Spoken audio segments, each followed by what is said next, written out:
할렐루야. 오늘도 하나님의 은혜가 저와 여러분의 삶에 가득하기를 주님의 이름으로 축복합니다. 벌써 우리가 스가랴서 마지막 장 14장까지 왔습니다. 늘 느끼는 거지만 말씀을 묵상하면서 또 느끼게 되는 것은 하나님께서 이 말씀을 통해서 하루를 또 살게 하시는구나 하는 것을 날마다 깨닫게 하십니다. 오늘 우리가 함께 나누는 이 말씀도 저와 여러분에게 또 오늘 저와 여러분의 꼭 필요한 영적인 만나가 되어서 10월도 은혜 가운데 잘 마무리하실 수 있기를 간절히 소원합니다. 오늘 이 말씀은 어떻게 보면은 구약 성경의 마지막 예언이라고도 우리가 할 수가 있습니다. 예루살렘의 두 번째 멸망을 예언하시는 것인데 첫 번째 멸망은 이 유다 백성들이 말씀을 버리고 하나님을 버리고 우상을 섬겼기 때문에 온 것이었다라면 오늘 두 번째 멸망은 온 세상에 대한 심판인데 예루살렘 심판의 시작으로 온 세상으로 나아가겠다. 온 세상을 심판하시겠다 말씀하시는 것입니다. 우리가 하나만 또 우리가 말씀을 통해서 나누고 싶은데 우리 1절, 2절 말씀 다시 한번 같이 읽어보겠습니다. 1절, 2절 시작.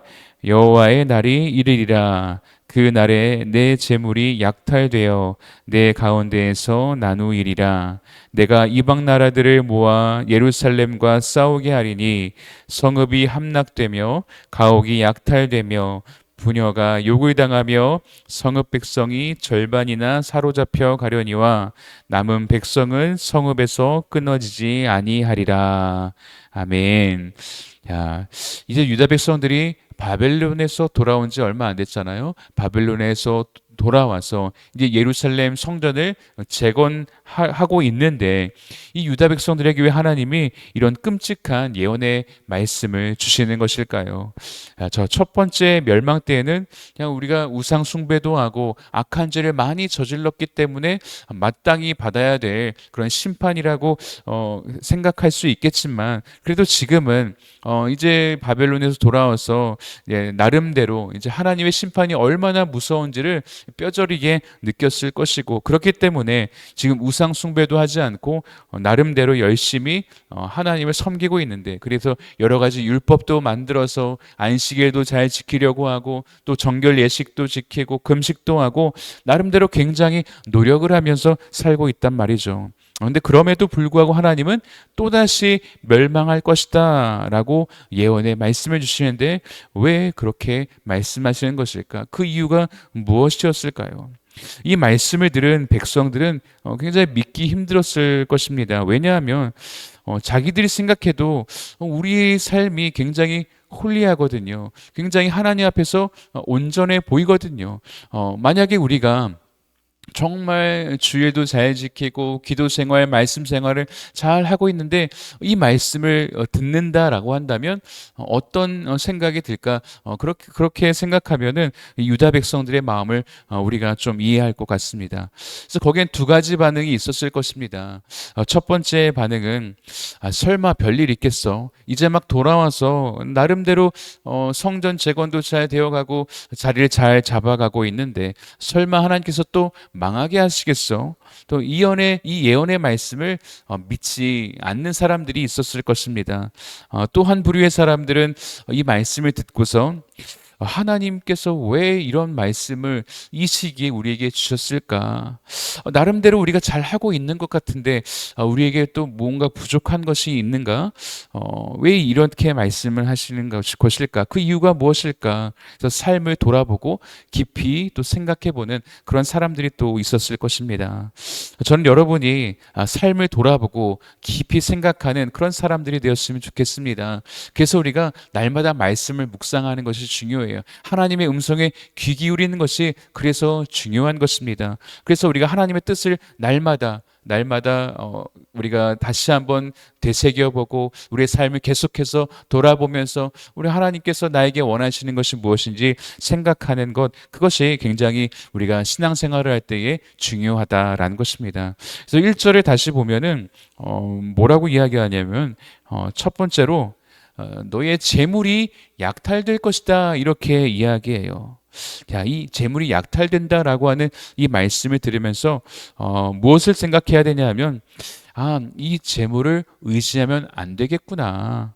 아, 그리고 성읍이 함락된다는 이런 말씀을 듣고서는 성전만 있으면 우리가 안전하다고 생각했는데 이 성전도 의지하면 안 되는 것이구나.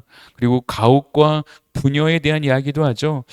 집안을 세우는 것도 우리가 의지하면 안 되겠구나. 야, 하나님은 백성들에게 성전을 짓게 하셨으면서도 그 성전 자체를 의지하지 않도록 하셨습니다. 재물을 주셨으면서도 그 재물을 의지하며 살지 못하도록 하셨습니다. 하나님께서 가정을 주시고 많은 자녀를 주셨음에도 불구하고 하나님 그 자녀들을 의지하지 못하게 하셨습니다. 하나님은 무엇을 원하셨어요? 오직 하나님 한 분만을 의지하면서 살도록 바라셨습니다. 예수님은 우리에게 무엇을 먹을까, 무엇을 입을까 염려하지 말라고 하셨습니다. 그런데 만약에 우리의 삶에 염려할 수밖에 없는 그런 상황이 이어질 때 우리는 어떻게 반응해야 될 것인가?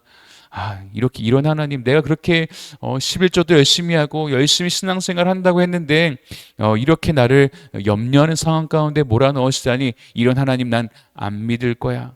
그러면 안 되겠죠. 하나님은 분명히 염려하지 말라고 하셨는데 왜 이렇게 염려할 수밖에 없는 그런 상황을 주시는 것일까? 혹시 하나님 나에게 무언가 원하시는 것이 있을까? 내가 하나님의 뜻에서 벗어난 부분이 있는 것은 아닌가? 하나님 무엇을 원하시는가? 이렇게 반응하고 하나님의 음성에 귀 기울일 줄 알아야 된다라는 것입니다. 그래서 오늘 하나님께서 우리에게 원하시는 모습은 우리에게 구원해 주시는 예수님을 의지하고 예수님을 가장 우리의 삶의 우선순위에 두어야 된다라는 것입니다. 돈 중요하죠. 직장 중요합니다. 가정은 너무너무 소중합니다. 그러나 그 자체를 의지하지 말라고 말씀하시는 것이죠. 사랑하는 성도 여러분, 우리는 이 모든 것을 우리에게 허락하시는 하나님 한 분만 의지하고 그분의 말씀을 따라 살 수 있기를 바랍니다. 그것이 우리가 제대로 살 수 있는 길입니다. 오늘 멸망을 경고한 스가랴의 예언은 이러한 점들을 깨닫게 해주셨다는 점에서 어떻게 보면 저주가 아니라 축복의 말씀이다라고 우리가 볼 수가 있습니다. 하나님의 경고에는 살 수 있는 길이 항상 함께 들어있다라는 사실을 우리가 기억해야 합니다. 그래서 오늘 다시 한번 주님 앞에 나아가 내가 의지하고 있는 다른 것들이 있다라면 그것을 깨닫게 해준다면은 그것을 우리가 내려놓을 수 있기를 바랍니다. 오직 하나님을 의지할 때 주시는 그 힘과 능력으로 우리가 세상을 이기는 저와 여러분 되시기를 주님의 이름으로 축원합니다. 같이 기도하겠습니다. 살아계신 하나님 아버지 감사합니다.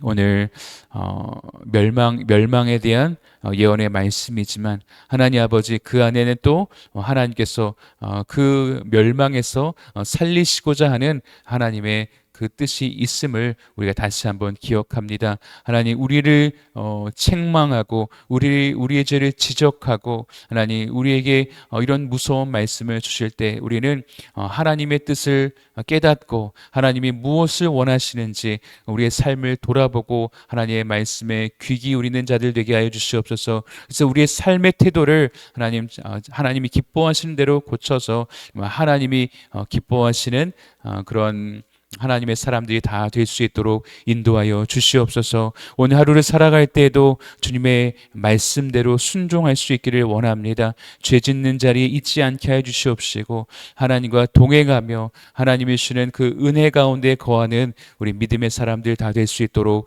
축복하여 주시옵소서. 감사드리며 예수님의 이름으로 기도하옵나이다. 아멘.